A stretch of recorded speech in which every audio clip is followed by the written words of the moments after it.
Yo a veces pienso que don Arturo Jauretche está hoy más muerto que nunca. Aquel sueño de la identidad nacional, aquel sueño de la cuestión nacional, está tan alejado como nunca lo estuvo del pensamiento de las muchedumbres.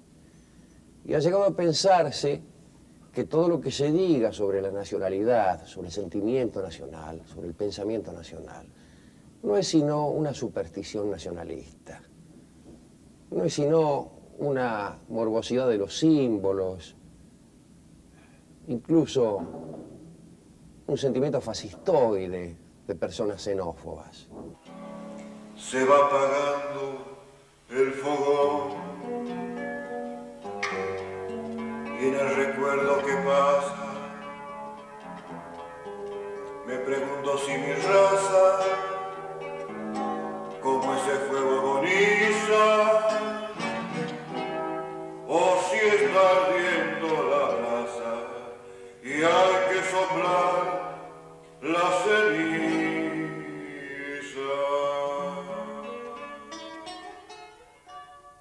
Arturo Jauretche fue ante todo y sobre todo un político, nada menos. Un extraordinario político. Fue irigoyenista, como había que serlo en esa época. Buenos Aires vive su entusiasmo incontenible. No bastan las fuerzas del orden para detener la marea humana que crece con el correr de las horas. Es el prólogo de la apoteosis. Irigoyen es presidente y la historia capta el emocionado momento en que un anhelo de pueblo, portando los atributos del poder, responde a una delirante multitud. Sí, posiblemente es el aporte que más contribuyó a consolidar mi irigoyenismo, que había sido el producto de una evolución puramente intelectual en el primer tiempo.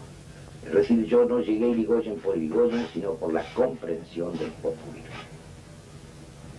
Entonces, Irigoyen para mí era válido como expresión del populismo.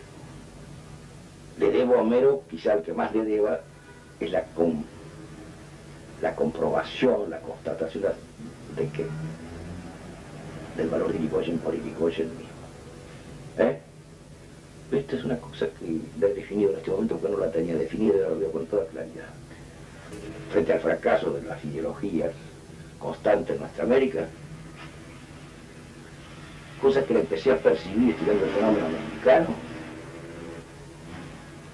empecé a comprender la significación de los caudillos, y le debo a otros, pero especialmente a Homero Manos, y la comprensión, a su vez, del caudillo, del individuo Hipólito Yrigoyen. Fue uno de los jóvenes irigoyenistas que cuentan 30 años, porque él nació con el siglo, a contar de 1901, 30 años con la deposición de don Hipólito y 33 en el año de su muerte. Desde Campo de Mayo, José Félix Uriburu exige la renuncia y entrega del gobierno. Pero ya la lucha está en la calle. Uriburu trae los cadetes del colegio militar y 3 escuadrones de diferentes armas y regimientos. La entrada de los revolucionarios es un espectáculo nunca visto en la ciudad. A su paso y frente al Parlamento se produce el hecho más sangriento de la jornada. Hay víctimas en ambos bandos.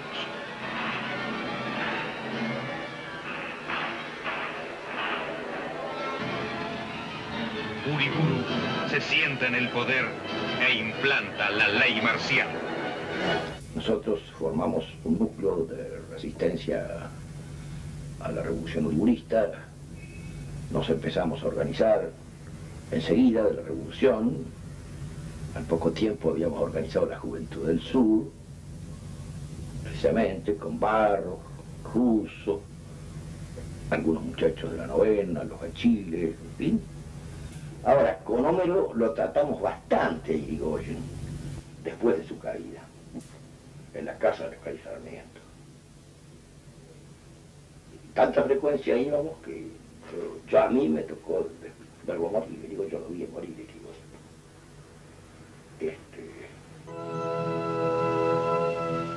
3 de julio de 1933. Buenos Aires le prestó su llovizna a la espera final, a una multitud acongojada. Ha muerto Hipólito Yrigoyen.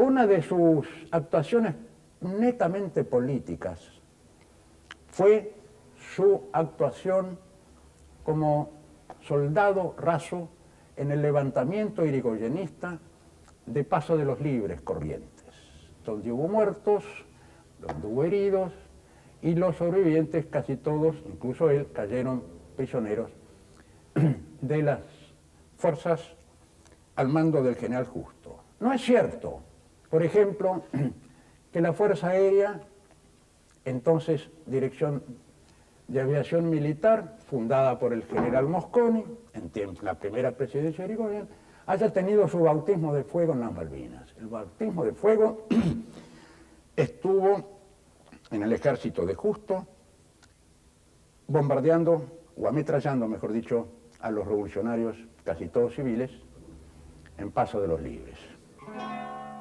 De a poco se cruza, pues las lanchas no son grandes. Ya hubo una escaramuza y cayó Ramón Hernández.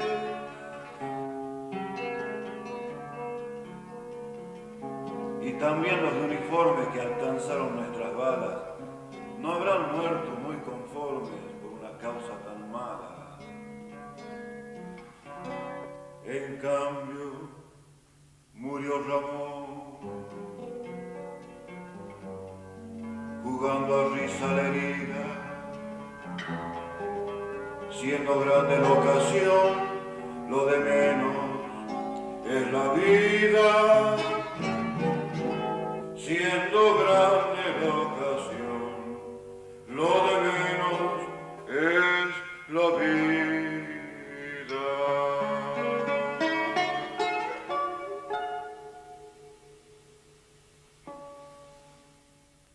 Después viene la prisión, después viene el exilio, después hay amnistías. Después tuvimos todavía una vida intensa política, porque nos resistimos cuando Alvear vino a ponerse frente al partido, nos resistimos a la dirección alvearista y creamos la doctrina que se llamó de continuidad jurídica histórica del radicalismo. Jurídica e histórica del radicalismo. Entonces empezaron a actuar, pero nada más que en defensa del pensamiento nacional, la lucha primero contra Uriburu, después contra Justo, naturalmente, fundamentalmente contra Justo, el fraude, en fin, etcétera, y el mantenimiento de lo que se llamó en aquellos años la abstención revolucionaria. Es decir, la Unión Cívica Radical estaba en la abstención a raíz de que Uriburu había vetado la fórmula Alvear-Güemes, y por eso salió Justo presidente de la República. Nos resistíamos a la organización alvearista porque nos resistíamos a la fusión con los que venían del antipersonalismo y a la primacía que iba a tener el espíritu liberal sobre las definiciones nacionales y sociales que había representado para nosotros el radicalismo. Por eso es que cuando la Unión Cívica Radical, encabezada por Alvear, decide, para incorporarse al régimen, levantar la abstención, entonces se firma un documento llamado de los Radicales Fuertes, que es el origen de Forja. Y yo Indarrey, José María Indarrey. Soy abogado, de esos demasiado jóvenes para que la gente les confíe asuntos importantes. Quise ser político e ingresé en Forja hace 10 años. Ahora el partido se ha disuelto y cada uno tira por su lado. Jauretche empieza, él y Scalabrini, virtualmente, comienza a gravitar decisivamente en nuestra formación. Por lo demás, en el año 40, Scalabrini publica Política Británica en el Río de la Plata y también Historia de los ferrocarriles argentinos. Scalabrini era un poeta, era un intelectual. Scalabrini no fue fundador de Forja porque Scalabrini no era radical y él sostenía que había que eliminar la calidad de afiliado radical para ser fundador de Forja. La amistad que los ligó a ellos fue una amistad entrañable hasta la muerte. Hasta que, producido el levantamiento de abstención, fundamos Forja, con la misma gente. Mucha de ellas, cuando vio que Forja no iba a participar en la vida interna del partido y que no había perspectivas electorales, se fue de Forja. Ahora, en ese momento, Massi es uno de los 5 fundadores. O sea que Massi en ese momento político es una punta bastante avanzada. Sí, aún sí. Aún en Forja mismo, ¿no? Sí, sí, bueno, no, ahí se comprendía, pero Massi era una cabeza importante de Forja. Pensante, no solo en las conferencias, sino en la dirección, en el grupo. Además tenía un gran sentido político, un gran instinto popular. Homero Mansi, sí, ya sé que es autor de Malena y de Milonga del 900 y de Milonga Sentimental y de muchas... Pero Homero Mansi fue un patriota. 1939. La violencia está ajustando los últimos resortes de una máquina de conquista que pronto rodará hacia el desastre final. La tragedia se ha desatado. En ese momento se inició una intensa militancia, la militancia pro neutralidad argentina, es que la lucha se intensifica justamente en ese año 1940. Porque claro, la lucha antiimperialista, el signo era antibritánico por parte de nosotros, porque aquí éramos colonia británica. Hay gente que dice, no, porque ustedes eran anti-ingleses. ¿Pero y qué quiere, que fuéramos antichinos? ¿No? Aquí el problema era Gran Bretaña. Y nosotros quedamos entonces en el sostenimiento de la neutralidad como nazifascistas. Nosotros no tenemos nada que ver con Alemania. La guerra y todo el proceso del sostenimiento de la neutralidad y la lucha antiimperialista, sustentada desde nuestro campo por Jauretche y Scalabrini fundamentalmente, hizo que nosotros, nuestra generación, o gran parte de nuestra generación, ¿no?, tomara una línea de pensamiento de la cual no hemos variado. Tenía 21 años, así que han pasado muchos años. En el 43 observa con mucha atención ese proceso y se da cuenta de la importancia de ese proceso cuando el 17 de octubre del 45 las masas populares liberan al coronel Perón. Hasta que un día el paisano acabe con este infierno y haciendo suyo el gobierno, con solo esta ley se rija. O es pa' todo la cobija, o es pa' todo el invierno.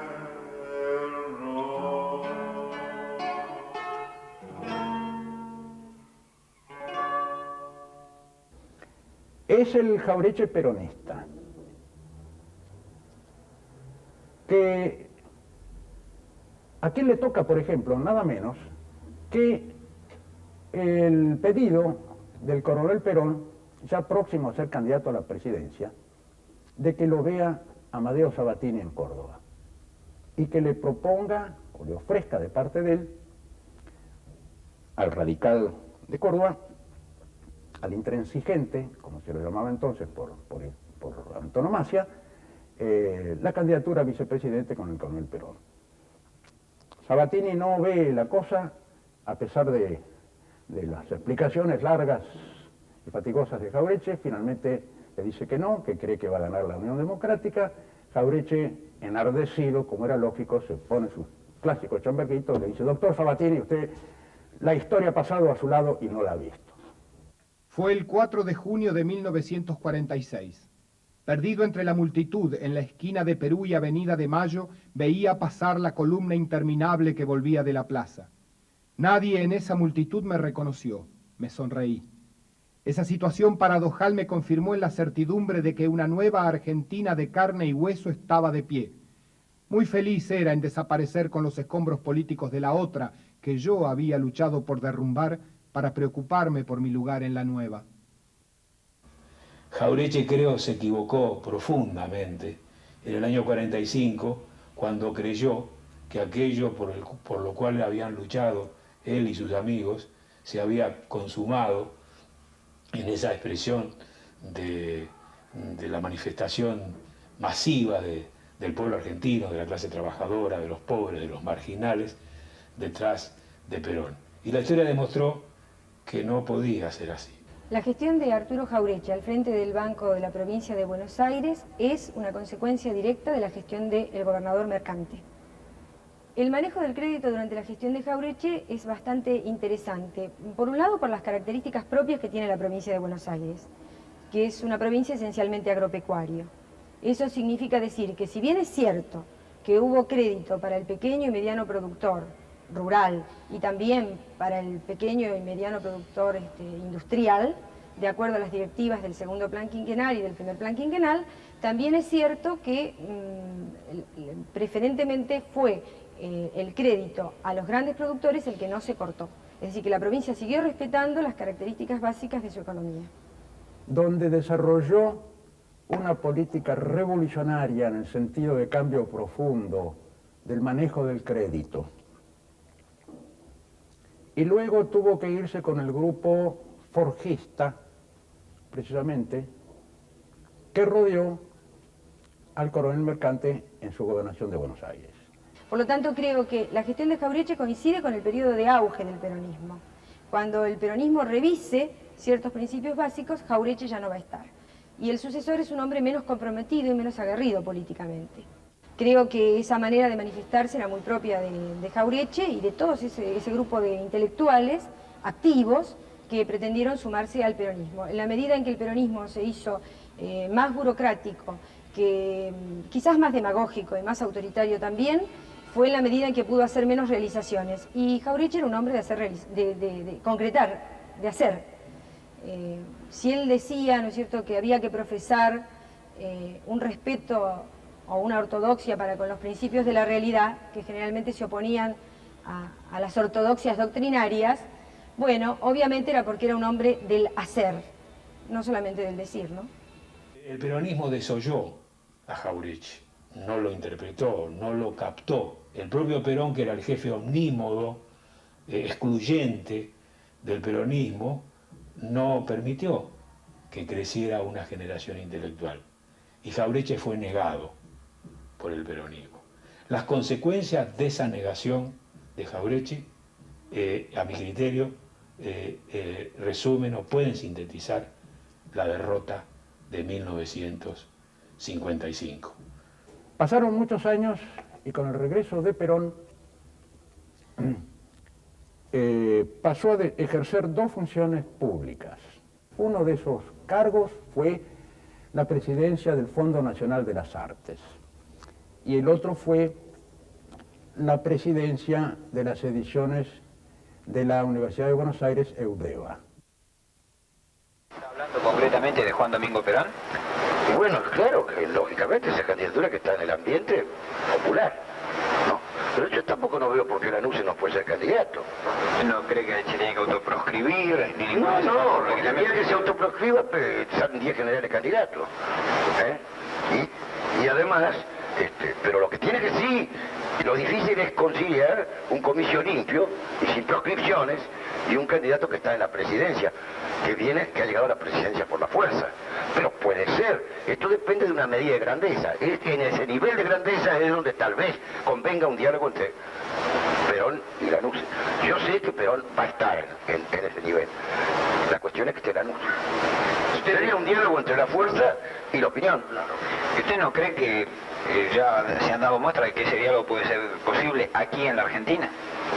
Bueno, eso depende de una cantidad de factores, entre los cuales están los anímicos y también los de las fuerzas de resistencia, porque no se olvide que estamos constantemente frente al crimen desde todos los ángulos. Ahí acaban de ser indultados unos delincuentes que autorizan a los grupos de los Escuadrones de la Muerte porque esto se convierta en un campo de batalla entre guerrilleros y Escuadrones de la Muerte. Ni siquiera han tenido la discreción política de indultar a algunos guerrilleros juntos, al mismo tiempo. Entonces hubiera parecido una cosa pareja. Pero no, los responsables de... ¿Pero qué es esto de secuestro de policía que no puede ser indultado? No puede ser perdonado. Yo he tenido el gusto de ver personalmente algunos enojos de don Arturo, algunos enojos muy divertidos. Era un hombre áspero. Todo culpa de esas cejas que Clarita Iturraspe le solía cortar, como pasaba con la señora de Sarmiento, con las cejas de don Domingo. Era muy ocurrente, pero también muy cabrero. Un día peló una fariniera, usted sabe, ¿no? Se enojó con uno y peló la fariniera, el tipo peló la... Era la bondad misma, no era violento en sí mismo. Podía tener una réplica tajante en una polémica, en una mesa redonda, en un acto, lo que fuera. No sin cierta razón. Bueno, mire, amigo, dice, hay un momento en que ya se terminan las palabras. Y se enojó y sacó un cuchillo y lo quería pelear al tipo. Bueno, era un hombre difícil. Esto fue estando Neustadt conduciendo. Estaba Neustadt. Y de acuerdo, me parece verlo ahora, Bernardo, que decía, no lo irriten al doctor Jauretche, no lo irriten. Claro, pues lo irritaba al doctor Jauretche y los peleaba el tipo. Tenía una mirada buenaza, de gaucho viejo. Un extraño gaucho, porque era un gaucho aristocrático, ¿no? Su casa, su bellísimo departamento era de la calle Esmeralda, lleno de recuerdos, lleno de cosas, de libros incunables, ¿no? Cosas en las que se notaba el cariño que tenía el tipo. Yo iba una vez a la semana a buscar su columna y aprovechaba y nos quedábamos ahí con café que servía Clara y hablábamos y hablábamos y hablábamos. Tenía una cosa, lo que tenían los libros, ¿no? Esa cosa repentista y polémica.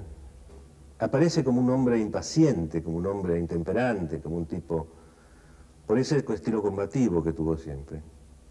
Sin embargo, era un tipo capaz de una paciencia infinita, un personaje como yo, por ejemplo. Yo conocí a Jauretche cuando era jefe de redacción de una revista, y un día se me ocurre que necesitábamos un columnista que hiciera un escándalo toda la semana. Entonces fui y le conté la idea, le dije, necesito un columnista que haga un escándalo toda la semana. Y de alguna u otra manera Jauretche me dijo, bueno, ha dado con el hombre indicado.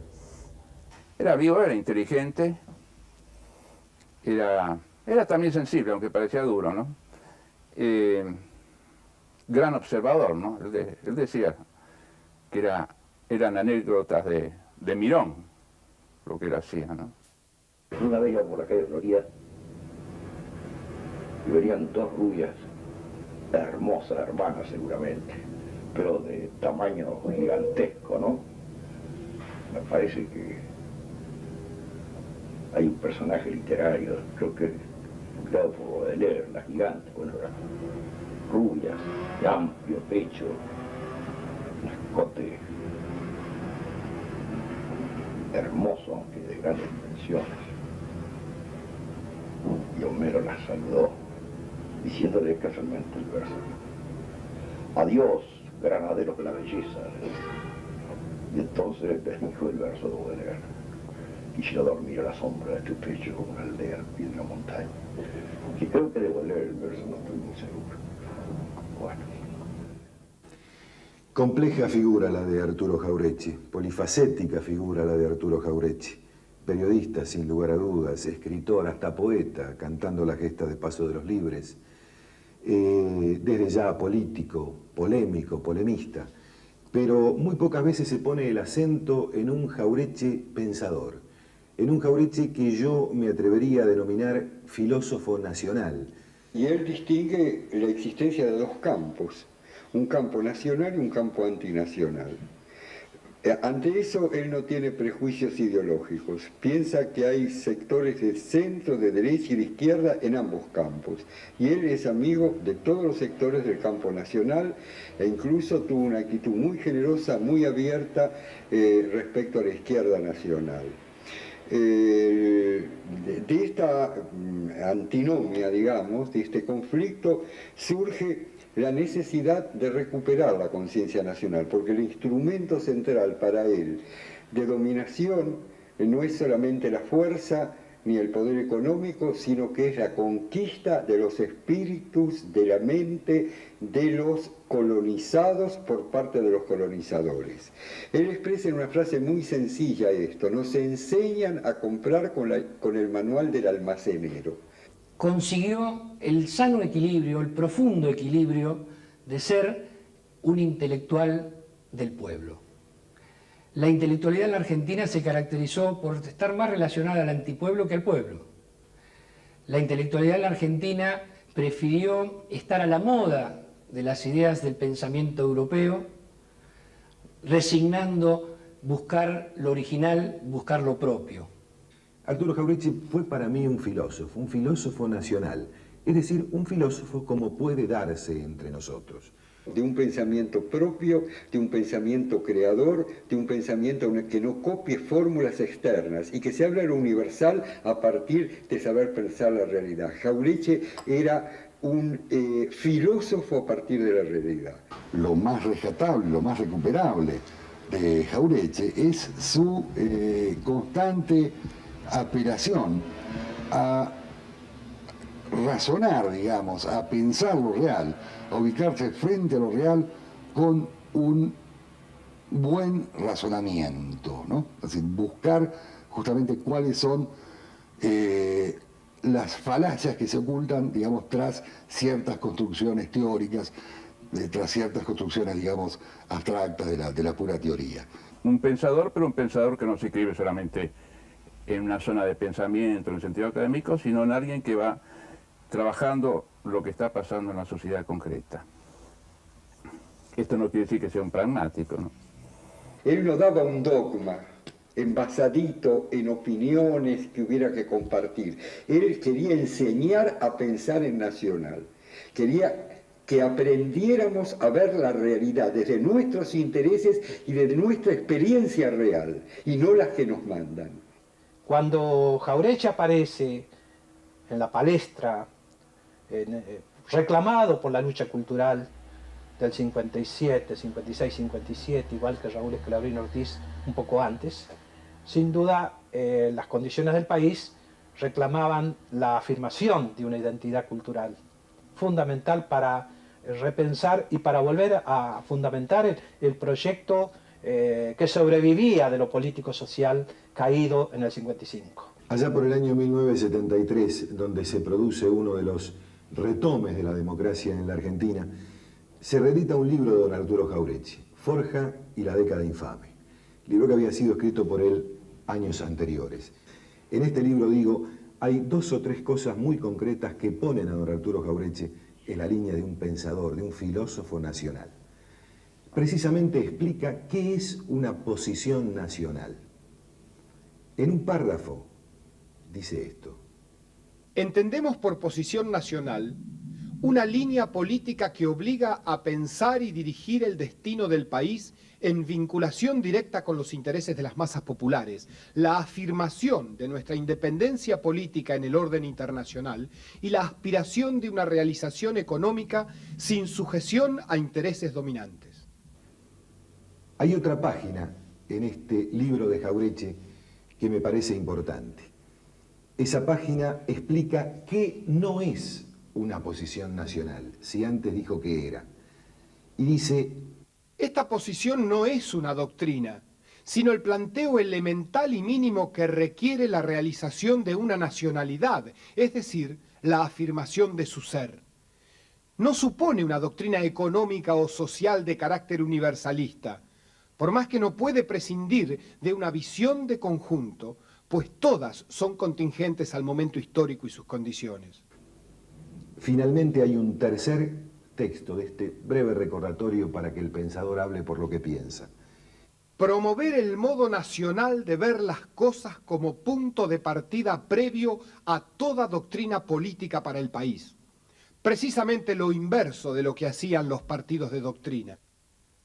Su enfrentamiento fundamental era, yo creo, y esto es clave, No creo que haya estado acertado siempre, bajo ningún punto de vista, pero creo que su dato fundamental era trabajar a partir de la realidad y de los problemas que le planteaba su realidad inmediata, digamos, o su país, y desde ahí pensar teóricamente, frente a aquellos que, de alguna manera, intentaban aplicar. Esto es muy elemental, lo que digo, y ha sido repetido, pero hay que repetirlo porque la gente no entiende. Teorías que venían de otras realidades, no universales, sino que venían de pensadores muy importantes, pero que habían pensado sus propias realidades. Si hay algo de interesante en Jauretche como pensador y en quienes integraban Forge y en su generación, es que eran hombres de dos épocas. Hoy los vemos a la distancia y entendemos esto. Ellos en el año 30 estos no lo sabían, no podían imaginar el tremendo fenómeno, el conmovedor fenómeno social, el terremoto social, el sismo, la divisoria de aguas que fue el peronismo a partir de la década del 40. Lo interesante de Jauretche es que pudo pensar con un pie en una época y otra en otra, es decir, puente desde el pensamiento para comprender las posibilidades que la historia tiene de transformar las cosas. Jauretche es forja, y forja tiene un rol fundamental en el nacimiento del peronismo. Y el peronismo es precisamente el movimiento transformador de las relaciones sociales en la Argentina. Jauretche aparece más bien como ideólogo o como ensayista, para ponerlo en términos un poco más académicos el asunto. Aparece como ensayista preocupado a partir sobre todo del peronismo, del año 45, 46, ¿no? En un doble registro, creo yo, ¿no? Por un lado, como quijotescamente emprendiéndola contra los enemigos de lo que sería la idea nacional, para usar terminología de esa época, ¿no? Y por el otro lado, digamos, con una intención de definir esa misma idea nacional, de tal manera que, como polemista, por ejemplo, cada vez que se quiere alguna autoridad para atacar a Borges, a Martínez Estrada, etcétera, bueno, se recurre, o algunos recurren a Jauretche.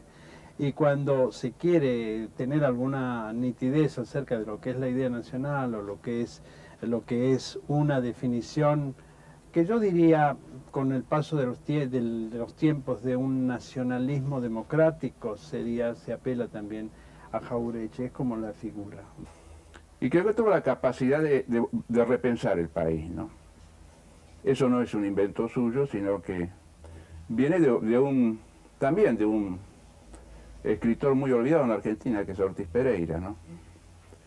Que escribió sobre el fin de la década del 20 algunos libros muy importantes. El primero que realmente vio lo que era la dependencia de los ingleses, ¿no? Él es el maestro de Jauretche. Hay que pensar que Jauretche es un hombre que se mueve en un contexto en el cual están pensando y están realizando obra Raúl Scalabrini Ortiz, Manuel Ugarte, Manuel Ortiz Pereira, el peruano Mariátegui, el peruano Aya de la Torre.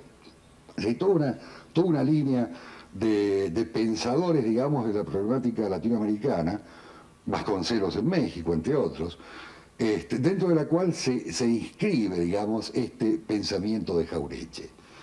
Pero al mismo tiempo Jauretche expresa la soledad del intelectual nacional argentino, es decir, del intelectual que al reconocer el valor de la historia, en ese mundo ya producto de la catástrofe que se había producido en la vieja Argentina agraria, que pierde el rumbo, mientras Jauretche piensa y repiensa de manera enciclopédica la realidad argentina, porque él escribe o piensa sobre el tema del ejército, sobre el tema de la historia, sobre el tema de la política, sobre una diversidad de temas junto a otros pensadores como Scalabrini, por supuesto. Por otro lado, el ejército está repensando su programa alternativo con respecto a la Argentina agraria. Partiendo así de la base de su patriotismo, de su sentimiento de lo nacional, indudablemente don Arturo tenía un concepto bien claro, bien definido y muy acertado sobre la vinculación de las Fuerzas Armadas con el gobierno, con el pueblo, con la ciudadanía en general, ¿no? Con nuestro país. Entonces su pensamiento está muy relacionado con lo que está pasando económicamente, con la crisis del 30, bueno, con todo lo que conocemos con respecto a la llamada década infame, ¿no? La expresión década infame fue acuñada por aquel gran periodista que fue José Luis Torres. Corresponde todo el periodo de gobierno del general Schultz, el que se asentó sobre el fraude. El fraude y las entregas que entonces se hicieron al país tienen una correlación. Había un gobierno fraudulento para entregar. Así que el que era elegido diputado o gobernante, era elegido diputado o gobernante para hacer la entrega del país. Así que no era tanto por la ventaja de ser gobernante. Es decir, no se puede desvincular. Ahora, en ese momento el radicalismo levantó la abstención y legitimó el gobierno que iba a pactar con Inglaterra el Tratado Roca-Rivera. Es un tratado cuya indignidad empieza por la del vicepresidente de entonces de la República, doctor Roca, que dijo que prácticamente la Argentina era una colonia del Imperio Británico. En realidad, el pacto Roca-Runciman es una consecuencia de las resoluciones del Imperio Británico en Ottawa, por las cuales renunciaron ya ellos a la División Internacional del Trabajo y volvieron a la vieja política comercial cerrada. En realidad, todo el imperio se unió para abastecer y la Argentina quedó afuera. Es decir, esa fue la amenaza para nuestros ganaderos, educados en la idea de que dependen del mercado británico. Una cosa para el cual estaba organizado todo el aparato informativo del país. Lo que se llamó Roca-Runciman y que nosotros en Forja denominamos Estatuto Legal del Coloniaje. Porque acá, de darle una cuota asegurada a la ganadería argentina de carnes compradas por los frigoríficos ingleses, la Argentina se obligaba a subordinar todo el transporte, para lo cual se despojó a los colectiveros, a los omnibuseros, a los camioneros, porque creaban no solo competencias al monopolio del transporte británico, sino que además creaban nuevas vías comerciales para el desarrollo. Se crearon las juntas reguladoras para disminuir la producción de azúcar y de vino. Es decir, fue el Estatuto Legal del Coloniaje fue todo un mecanismo destinado a impedir el progreso del país y el trabajo para la gran masa de pobladores que crecía y que ya no cabía en la producción. Y un día leí a don Arturo Jauretche. Y para quien, yo en este caso, los textos de Jauretche y la relación con él representaron una apertura, me partieron la cabeza, como se dice ahora. Jauretche es tal vez uno de los mayores escritores políticos de la literatura argentina. Lo cual no es poco, porque precisamente es una literatura en la cual lo que prevalece es la presencia de grandes escritores políticos. Basta pensar en Sarmiento, basta pensar en Hernández, para tener, digamos, una idea aproximada de la temperatura, de la altura de esa escritura política. Dentro de ese marco de grandes escritores políticos, Jauretche ocupa tal vez uno de los lugares más importantes de la escritura política de este siglo, fundamentalmente por un elemento que lo diferencia de otros grandes cultores de la prosa política. La capacidad notable, tal vez la capacidad, digamos, insuperable que tenía Jauretche para convertir a la escritura política en un instrumento de desmitificación. Pero la capacidad esa de romper budineras, romper esquemas anteriores, está muy basada en una gran capacidad de observación de lo concreto, de observación de lo cotidiano, de la observación de lo que pasa en la calle, de no dejarse tragar por las teorías, por las grandes teorías. Nunca es totalmente, como en el caso de los revisionistas, como en el caso de los escritores, digamos, que abordan temas de historia, una escritura unilateral, digamos, una escritura volcada solamente hacia un costado. Aunque él también tenía su gran teoría, porque cuando él contaba una anécdota cotidiana, llevaba agua a su molino también, ¿no? O sea, ¿no? Lo que me asombraba, lo que aún me asombra, era la capacidad de sacar de la coyuntura, de la cosa pequeña, cotidiana, una interpretación que hacía a su preocupación de siempre, ¿no? Que era el argentino, ¿no? Que era la Argentina. Jauretche emplea un arma que es un arma deleteria, digamos, no para ese pensamiento, sino para las falacias que tenía, digamos, que encerraba ese pensamiento, que era el enfrentar los hechos con el único auxilio de un buen razonamiento. Jauretche, creo yo, que nos demostraba que el pensamiento podía ser profundo, pero también podía estar lleno de sentido común, de que la identidad nacional no era un jarabe de mal gusto, sino que podía ser explicada desde el sentido común. Lo cual también oculta una suerte de trampa, porque algunos críticos del pensamiento, digamos, de la epistemología de Jauretche, decían que Jauretche era básicamente un cultor del sentido común, digamos, dándole a esto del sentido común una connotación peyorativa. Ahí estamos ante un problema estético, y no hay que desdeñarlo. Jauretche tenía una prosa con mucho relieve. Yo he llegado a sospechar que Jauretche dictaba. Y empezó a escribir. Va, a escribir no. Dictaba él. Una secretaria en la mañana que dictaba. A mí siempre me pareció que dictaba Jauretche, porque tiene su prosa unas desprolijidades propias del que no corrige demasiado, el que no elabora con muchos borradores. Pero también tiene el relieve de la conversación. Hay también un decir criollo propio de la pampa húmeda. Con ese lenguaje llano, ese lenguaje sencillo, ese lenguaje popular, yo diría gauchesco, como también hubo pensadores en la historia argentina. Yo estoy recordando así de golpe un Mansilla o un Pairó, que en alguna medida él es continuador de todo ese lenguaje argentino que lo había habido, y de Martín Fierro. Jauretche sí, efectivamente, no podía ser de otro modo. Era el enfoque estilístico, sí, muy argentino. Digamos, y sin que establecer una relación particular, pero Lugones peleaba del mismo modo. Martínez Estrada peleaba del mismo modo. Es decir, y mucha otra gente. Lisandro de la Torre peleaba del mismo modo. Pero, reitero, lo que es lo original, lo más original de él, es su estilo. Hay un estilo Jauretche, sin duda. A partir de, además de un recurso dialéctico que es novedoso en comparación, digamos, con otras escrituras, que es el desmitificar no con una torre de palabras, sino en realidad con un lenguaje llano, directo, accesible, un lenguaje que va al punto, lo que Jauretche llamaba esas anécdotas de Mirón, con las que de algún modo construía su prosa.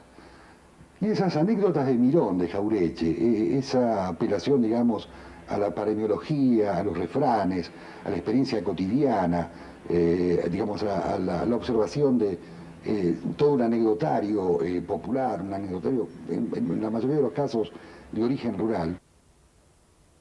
Rivadavia no fue el único que se adelantó a su tiempo.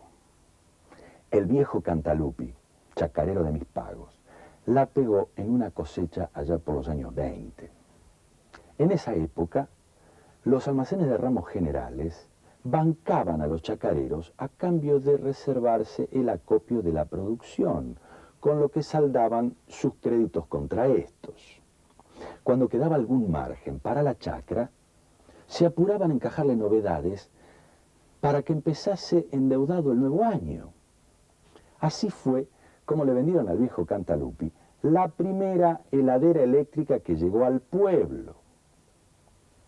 Contando con esta, el viejo Cantalupi retardó hasta principios del verano la matanza de sus 2 chanchos anuales, pues contaba con la refrigeración para mantener frescas sus morcillas, famosas morcillas, a la vasca, piamontesa, dulces, saladas, picantes, con arroz, con pasas y demás variantes.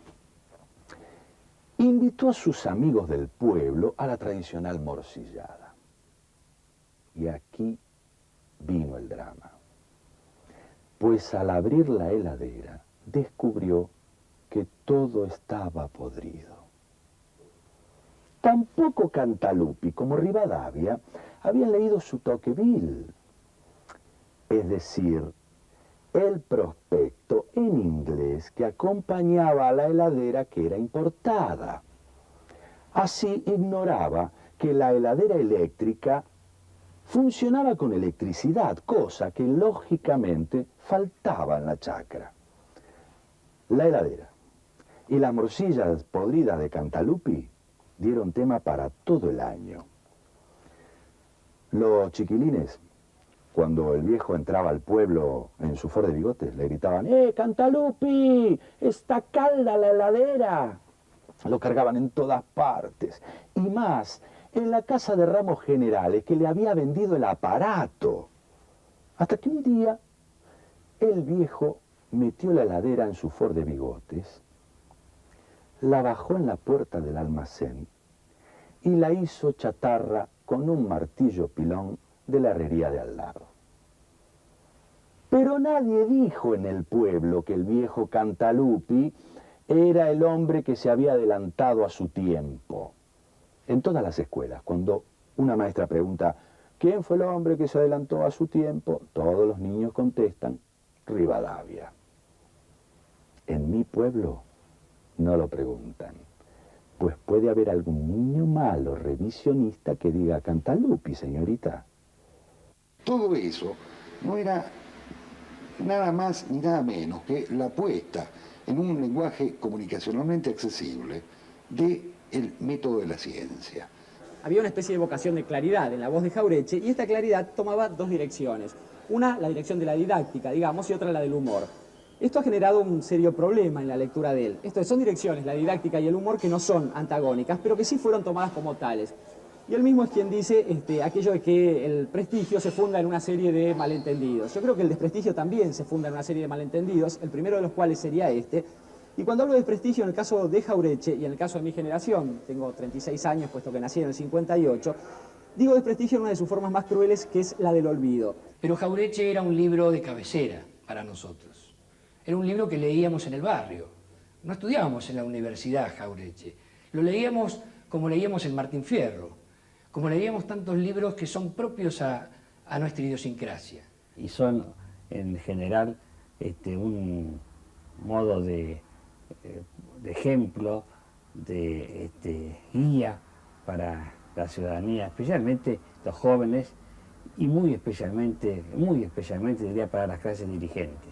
No hay adecuados reemplazos de esa prosa criolla de tanto relieve que tenía don Arturo.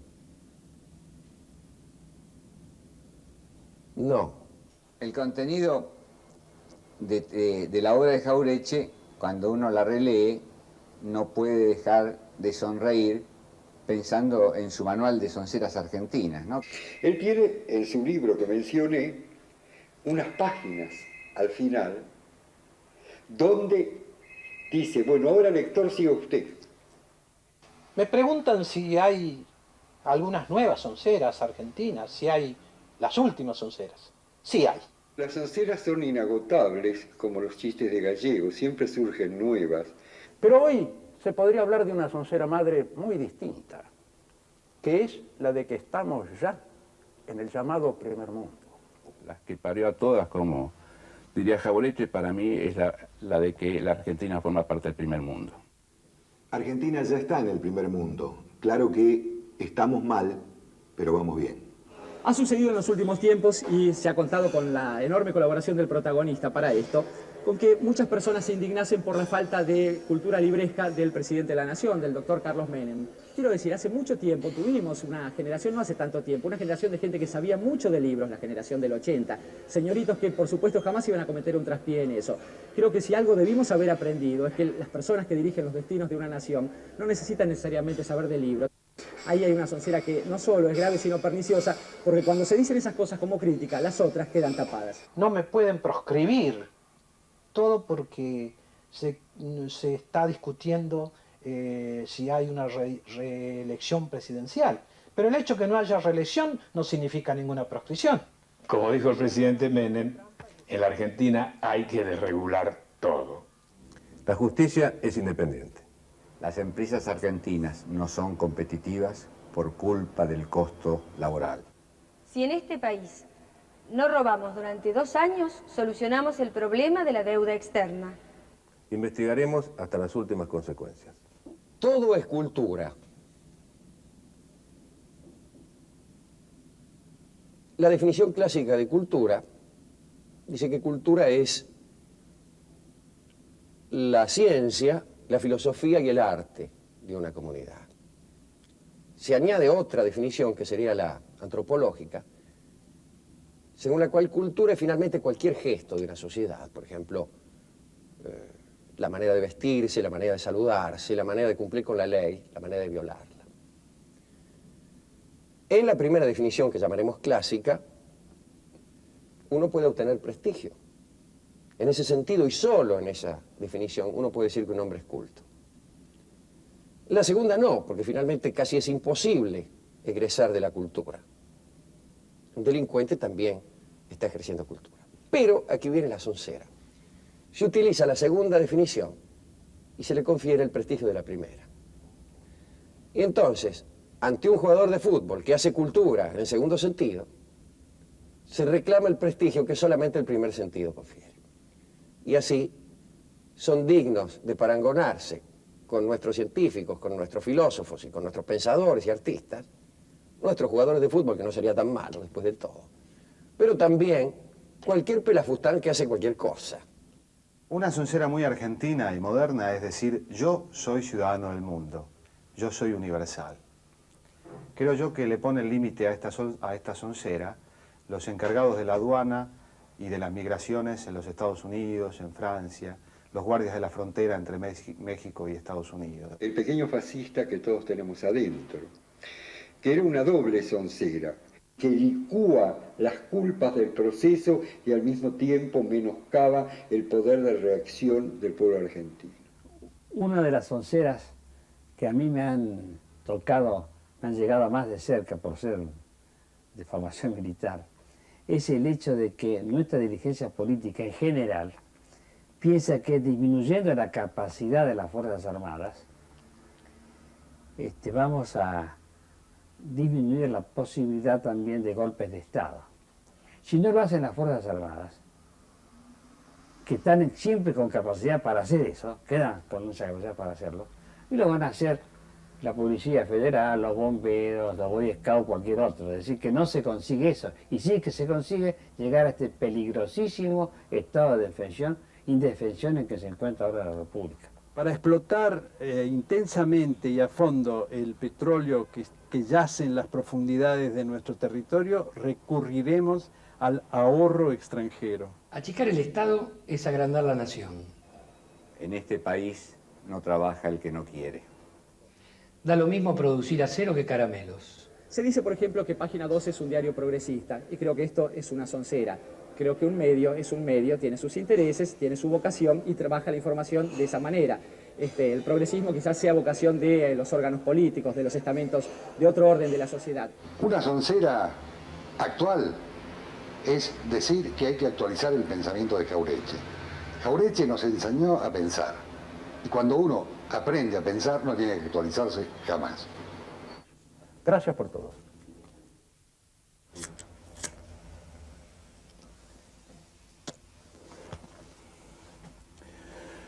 Mira, sí,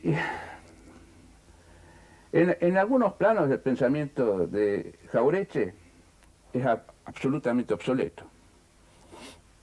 El país ha cambiado totalmente, el concepto de nación también, etc. Lo nacional suena viejo y diría yo ha vencido. No solo ocurre que ya no se lo lea Jauretche, sino que en caso de que se leyera a un tipo como este, que fue un autor muy popular, muy vendido, una especie de extraña forma del bestseller, de esas formas que genera La Patria, sería imposible acceder quizás a algunas formas de su pensamiento en el sentido de otras desapariciones que ha habido. Yo creo que estos últimos 20 años no son 20 años, son 200 años, ¿no? El paso clave es el paso de la sociedad industrial a la sociedad postindustrial, creo. Lo que estamos viendo ahora como cosa más concreta en el aumento del desempleo en el mundo, en otras estructuras de trabajo, digamos, en otros niveles de concentración, en el paso más fuerte hacia estructuras que no son nacionales, sino que son de multinacionales, etcétera. Eso es lo que influye, digamos, en todos los procesos, desde la constitución de la familia hasta el consumo, hasta el crecimiento de la marginación y cuentapropismo y el decrecimiento de la clase obrera, en fin. Cunden, es cierto, también algunos aires con respecto a la política. Se dice ahora que han muerto las ideologías, que la política es una ciencia, por ejemplo.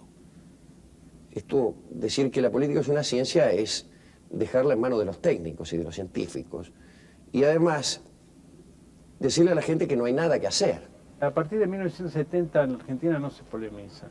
Del 70 al 74, bueno, se ponen bombas, cosas por el estilo, que es una manera particular de polemizar, ¿no?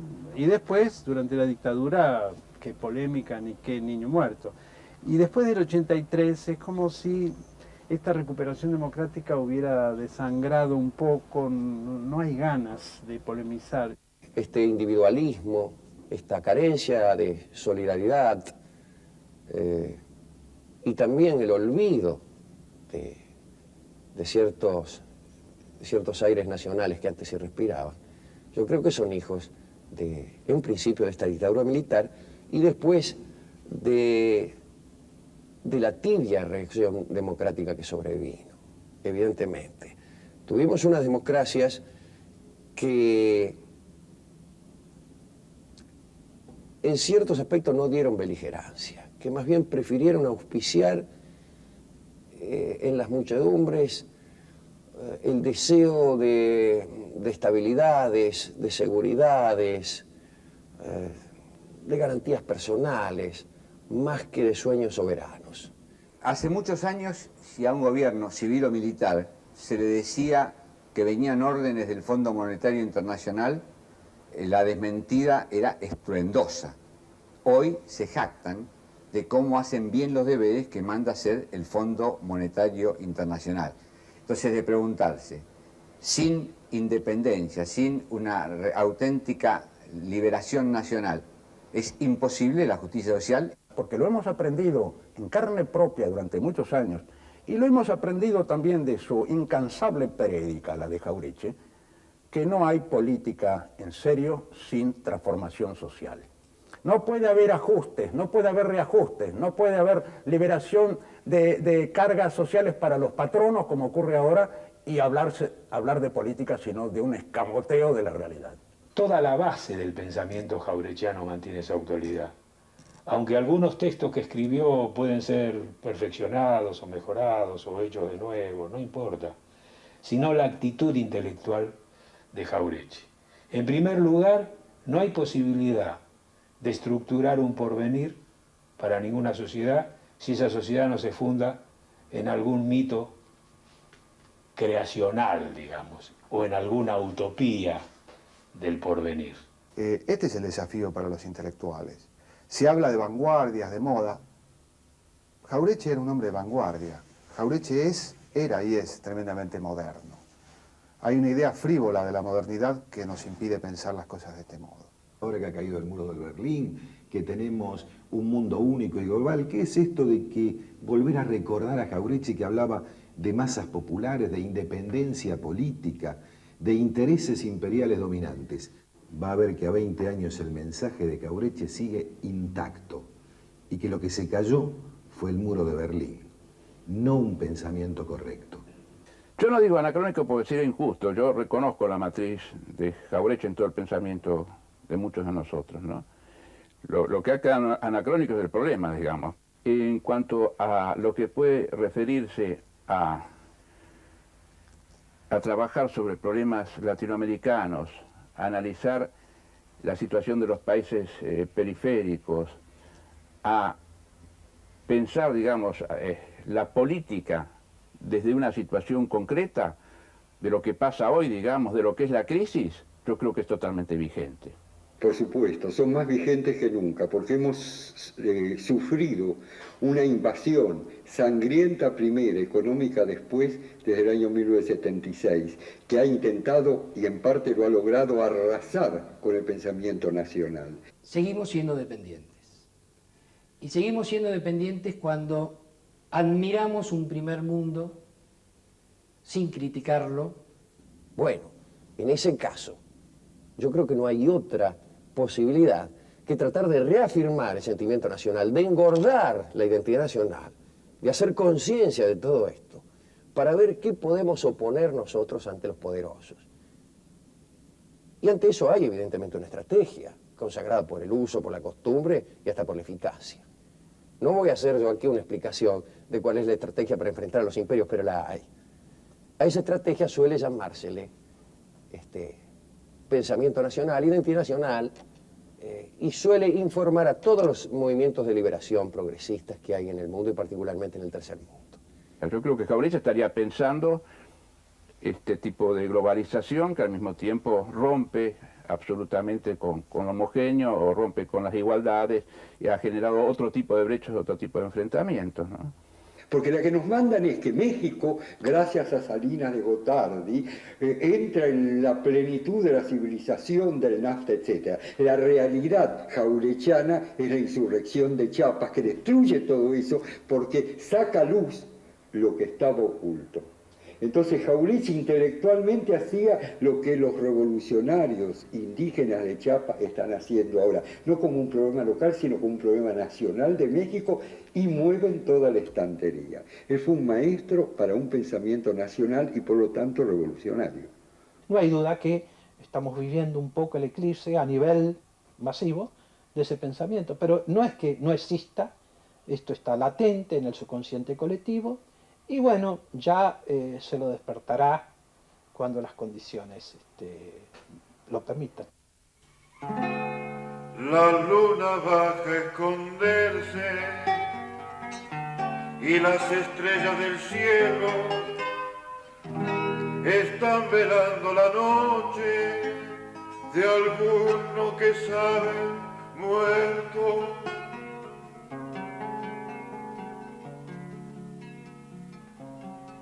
Quedo solo en el galpón con el viejo de los chistes, como canario al alpiste, siempre prendido al porrón.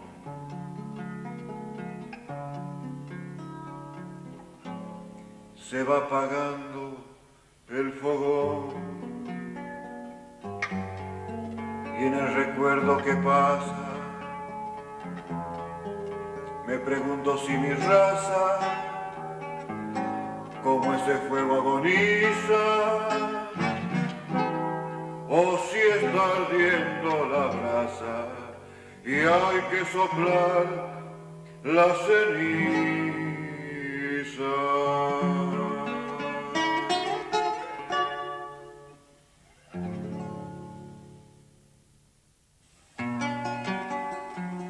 El que trabajo consigue no sabe cuánto ni cómo, calladito agacha el lomo, babearse con un mendrugo, pa' que le saquen el jugo, se han hecho el pobre y el pomo.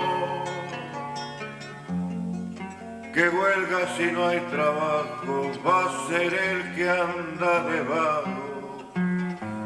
Huelgas hay pero de pago, por eso ya nadie fía. Yo sé por la huelga mía que hay huelga de diente y trago.